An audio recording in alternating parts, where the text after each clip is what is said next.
বাবা গো, এ তো দেখছি তোমার মনের ভেতর প্রশান্ত মহাসাগর উথাল পাথাল করছে। তা তোমার মনে এত কিসের জন্য আনন্দ আমাকে একটু বলবে? হ্যাঁ, আমার যা আনন্দ হচ্ছে না তোমাকে কি বলবো।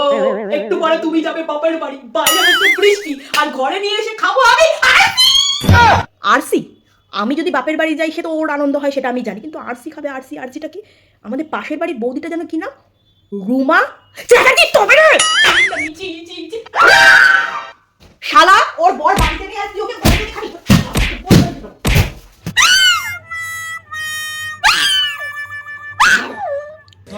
হ্যালো, বলো তো বাতারি, মদের নাম জেনে না। আমি বললাম আরসি খাবো, আর এ শালা কে বুঝলো আরসি মানে হচ্ছে রয়্যাল চ্যালেঞ্জ। আর এ শালা বুঝলো আমি নাকি খেতে চেয়েছি পাশের বাড়ির রুয়া চ্যাটার্জিকে।